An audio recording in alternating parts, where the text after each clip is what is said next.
Hi friends, welcome to R4I. ഇന്നത്തെ stock മാർക്കറ്റിൻ്റെ ഒരു പെർഫോമൻസ് ചാർട്ട് നമ്മൾ നോക്കിക്കഴിഞ്ഞാൽ അതിൻ്റെ കഴിഞ്ഞ 5 ദിവസത്തെ ഒരു ട്രേഡിംഗ് സെഷൻ നമ്മളൊന്ന് വിലയിരുത്തിയാൽ അതിൽ ഏകദേശം 500 പോയിൻറ്റിൻ്റെ ഒരു ഇടിവ് രേഖപ്പെടുത്തിയതായിട്ട് കാണാം. 2% മുകളിലാണ് കറക്ഷൻ. അപ്പോൾ ഈ സ്റ്റോക്ക് മാർക്കറ്റ് ഉയരാൻ ശ്രമിക്കുന്നവരും ആരൊക്കെയോ ചേർന്ന് നിഫ്റ്റിയെ അടിച്ച് താഴോട്ട് കൊണ്ടുപോകാൻ ശ്രമിക്കുന്നത് പോലെയാണ് നമുക്ക് ചാർട്ടിൽ കാണാൻ കഴിയുക. അപ്പോൾ ബിയേഴ്സ് വളരെ ശക്തമായിട്ട് ആറാടുന്നത് പോലെ നമുക്കിവിടെ കാണാൻ കഴിയും. അപ്പോൾ ഇന്നത്തെ മാർക്കറ്റിൽ തന്നെ അത് തുടക്കത്തിൽ നല്ല രീതിയിൽ 100 മുകളിൽ പോയതിന് ശേഷം തിരിച്ചു വന്ന ഒരു റിക്കവറിയാണ് നമ്മൾ കാണാൻ കഴിയുന്നത്. അപ്പോൾ ആ റിക്കവറിയുടെ സൂചനകൾ ഉണ്ടെങ്കിലും അത് അവിടെ സസ്റ്റെയിൻ ചെയ്യുമോ എന്നുള്ള കാര്യം വ്യക്തമല്ല. അപ്പോൾ മാർക്കറ്റിൻ്റെ പൊതുവെയുള്ള മൂഡ് സൂചിപ്പിക്കുന്നത് അത് എക്സ്ട്രീം ഫിയർ സോണിലാണെന്നാണ്. കാരണം മാർക്കറ്റ് മൂഡ് ഇൻഡെക്സ് നമ്മൾ പരിശോധിച്ച് കഴിഞ്ഞാൽ അത് ഫിയറിൻ്റെയും എക്സ്ട്രീം ഫിയറിൻ്റെയും ഇടയിലാണ് നിൽക്കുന്നത്. ഇപ്പോൾ ലോകത്തെ മറ്റ് രാജ്യങ്ങളിലെ സ്റ്റോക്ക് മാർക്കറ്റ് സൂചികകൾ കുഴപ്പമില്ലാതെ മുന്നോട്ട് പോകുമ്പോൾ ഇന്ത്യയിൽ മാത്രം എന്തുകൊണ്ടായിരിക്കും ഇങ്ങനെ ഒരു ബിയറിഷ് ട്രെൻഡ് കാണിക്കുന്നത് എന്ന് നമ്മളൊന്ന് പരിശോധിക്കേണ്ട കാര്യമാണ്. കാരണം അമേരിക്കൻ മാർക്കറ്റിനെ അതിൻ്റെ പെർഫോമൻസ് സൂചിപ്പിക്കുന്ന ഡൗ ജോൺസ് ഇൻഡസ്ട്രിയൽ ആവറേജ് ഇൻഡെക്സ് കഴിഞ്ഞ 5 ട്രേഡിംഗ് സെഷനിൽ 600 പോയിൻറ്റ് മുകളിൽ അപ്വേർഡ് മൂവ് നടത്തിയതായി കാണാം. അതുപോലെ ഡൗ ജോൺസിൻ്റെ ഫ്യൂച്ചേഴ്സ് 700 പോയിൻറ്റ് മുകളിൽ കഴിഞ്ഞ 5 ട്രേഡിംഗ് സെഷനിൽ മുന്നേറിയതായിട്ട് നമുക്ക് കാണാൻ കഴിയും. അപ്പോൾ അമേരിക്കൻ മാർക്കറ്റിലെ മറ്റൊരു പ്രധാനപ്പെട്ട ഇൻഡെക്സ് ആയിട്ടുള്ള ടെക്നോളജി ഇൻഡെക്സ് ആയിട്ടുള്ള നാസ്ഡാക്ക് അതിലും ഏകദേശം 200 പോയിൻറ്റിൻ്റെ മുകളിലാണ് ക്ലോസ് ചെയ്തിട്ടുള്ളത്. അപ്പോൾ അമേരിക്കൻ മാർക്കറ്റ് മൊത്തം പോസിറ്റീവിൽ കഴിഞ്ഞ 5 ട്രേഡിംഗ് സെഷനിൽ ക്ലോസ് ചെയ്തപ്പോൾ എന്തുകൊണ്ട് ഇന്ത്യൻ മാർക്കറ്റ് 500 പോയിൻറ്റ് താഴെ ക്ലോസ് ചെയ്തു എന്നുള്ളത് നമ്മൾ ചിന്തിക്കേണ്ട ഒരു വസ്തുതയാണ്. അമേരിക്കയിൽ മാത്രമല്ല, ഇനി ഡാക്സ് പെർഫോമൻസ് ഇൻഡെക്സ് നോക്കുകയാണെങ്കിൽ ജർമ്മനിയുടെ ഡാക്സ് പെർഫോമൻസ് ഇൻഡെക്സ് നോക്കിയാൽ അത് 800 പോയിൻറ്റ് അപ്വേർഡായിരുന്നു കഴിഞ്ഞ 5 ദിവസം. അതേപോലെ FTSE UK FTSE 100 എന്നുള്ള ഇൻഡെക്സ് നോക്കുകയാണെങ്കിൽ അതും 250 പോയിൻറ്റോളം മുകളിലായിരുന്നു. ഇനി ഫ്രാൻസിൻ്റെ CAC 40 ഇൻഡെക്സ് നോക്കുകയാണെങ്കിൽ അത് 270 പോയിൻറ്റ് മുകളിലായിരുന്നു. ഇനി നമ്മുടെ തൊട്ട അയൽ രാജ്യങ്ങളായിട്ടുള്ള ചൈനയുടെ ഹോങ്കോങ് ഹാങ്സെങ് ഇൻഡെക്സ് നോക്കുകയാണെങ്കിൽ അത് 475 പോയിൻറ്റ് മുകളിലാണ്.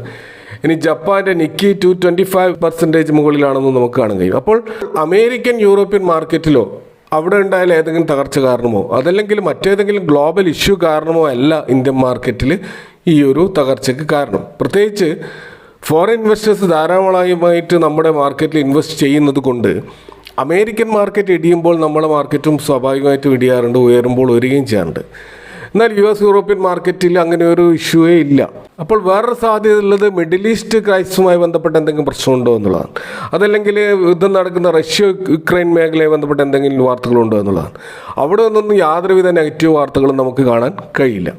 അപ്പോൾ എന്നിട്ടും എന്തുകൊണ്ട് ഇന്ത്യൻ മാർക്കറ്റ് മാത്രം താഴോട്ടേക്ക് പോകുന്നു എന്നുള്ളത് വളരെ പ്രസക്തമാണ്. ഇനി മിഡിൽ ഈസ്റ്റിൽ എന്തെങ്കിലും ക്രൈസിസ് ഉണ്ടെങ്കിൽ അത് ക്രൂഡ് ഓയിൽ പ്രൈസിൽ പ്രതിഫലിക്കേണ്ടതാണ്. അവിടെയും അത്തരത്തിലുള്ള പ്രശ്നങ്ങൾ നമുക്ക് കാണാൻ കഴിയുന്നില്ല. അപ്പോൾ ഇന്ത്യക്ക് പുറത്തുള്ള എന്തെങ്കിലും ഗ്ലോബൽ പ്രശ്നം കൊണ്ടല്ല നമ്മുടെ മാർക്കറ്റിൽ നെഗറ്റീവായിട്ടുള്ള ഒരു ബിയറിഷ് ട്രെൻഡ് ഉണ്ടായത് കഴിഞ്ഞ ഒരാഴ്ച എന്നുള്ളത് നമുക്ക് അങ്ങനെ ഒരു നിഗമനത്തിൽ നമുക്ക് എത്താൻ പറ്റും. അപ്പോൾ പിന്നെ എവിടെയായിരിക്കും പ്രശ്നം?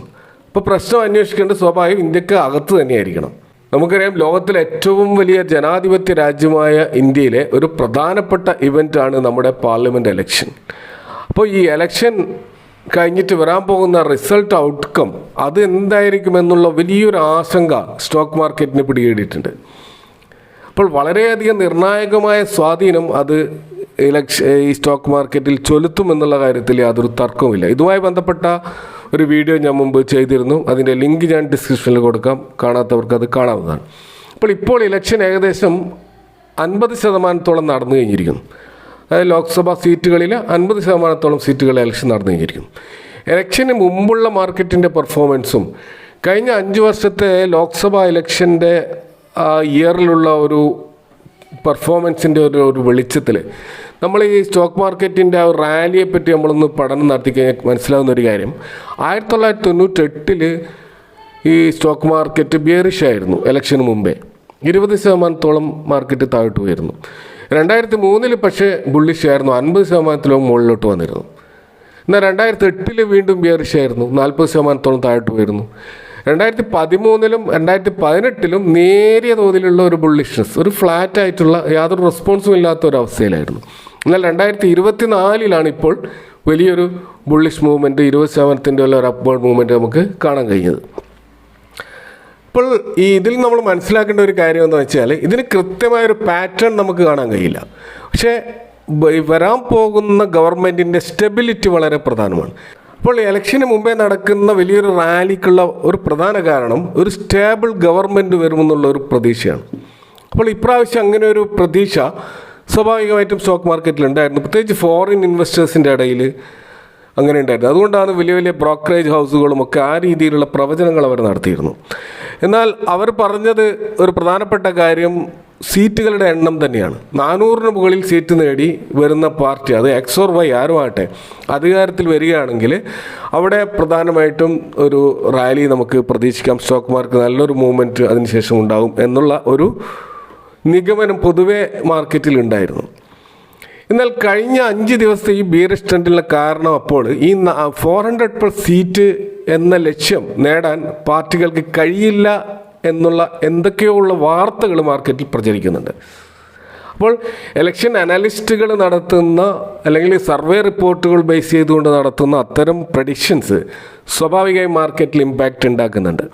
അപ്പോൾ ഒരു 400+ എന്നുള്ള ആ ഒരു ടാർഗറ്റ് ലോക്സഭാ ഇലക്ഷൻ്റെ റിസൾട്ടിൽ വരുന്നില്ലെങ്കിൽ സ്വാഭാവികമായിട്ടും മാർക്കറ്റിൽ ഒരു ബിയറിഷ് ട്രെൻഡ് ഉണ്ടാകും എന്നുള്ളത് കൊണ്ട് ഇപ്പോൾ തന്നെ അതിൽ കാരിക്കൂടി സ്റ്റോക്കുകളിൽ വലിയ തോതിൽ ഇൻവെസ്റ്റ് ചെയ്തിട്ടുള്ള ബിഗ് ഇൻവെസ്റ്റേഴ്സ് അവർ അതിൽ നിന്ന് പിൻവാങ്ങുന്നുണ്ടാവാം. കാരണം ചെറിയ റീറ്റെയിൽ ഇൻവെസ്റ്റേഴ്സ് ചെറിയ തോതിൽ വിൽപ്പനയോ വാങ്ങലോ നടത്തുന്നത് കൊണ്ട് മാർക്കറ്റിൽ വലിയ ഇമ്പാക്റ്റ് ഒന്നും ഉണ്ടാകാൻ പോകുന്നില്ല. എന്നാൽ ഇൻസ്റ്റിറ്റ്യൂഷണൽ ഇൻവെസ്റ്റേഴ്സ് ആയിട്ടുള്ള ഫോറിൻ ഇൻവെസ്റ്റേഴ്സും ഡൊമസ്റ്റിക് ഇൻവെസ്റ്റേഴ്സും മറ്റ് ബിഗ് ഇൻവെസ്റ്റേഴ്സും വലിയ തോതിലുള്ള സെല്ലിംഗ് നടത്തുമ്പോൾ അത് വലിയ ഇമ്പാക്റ്റ് ഉണ്ടാക്കും.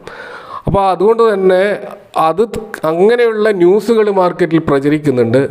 അതിൻ്റെ സയൻറ്റിഫിക് ബാക്ക്ഗ്രൗണ്ട് എന്താണ്, അല്ല അതിൻ്റെ സർവേയുടെ ശാസ്ത്രീയത എന്താണ് എന്നൊന്നും നമുക്കറിയില്ല. പക്ഷേ അത്തരത്തിലുള്ള ന്യൂസുകൾ ഇവർ വിശ്വസിക്കുന്നുണ്ട് എന്നുള്ളതാണ് യാഥാർത്ഥ്യം. ഇപ്പോൾ തന്നെ കെജ്രിവാളിൻ്റെ റിലീസുമായി ബന്ധപ്പെട്ടുള്ള ന്യൂസുകളും വരുന്നുണ്ട്. അതൊക്കെ ഈ പറയുന്ന മാർക്കറ്റിൽ ഇമ്പാക്റ്റ് ഉണ്ടാക്കുമെന്നുള്ള കാര്യം തർക്കമില്ല. അപ്പോൾ ഈ ഒരു വളറ്റിലിറ്റി സ്വാഭാവികമായിട്ടുണ്ടാവും. എങ്കിലും നമുക്ക് ഈ റിസൾട്ട് വരുന്നതിന് ശേഷം മാത്രമേ ഈ സ്റ്റോക്ക് മാർക്കറ്റ് എത്രമാത്രം സ്റ്റേബിൾ ആവുമെന്ന് നമുക്ക് കൃത്യമായിട്ട് പറയാൻ കഴിയുകയുള്ളൂ.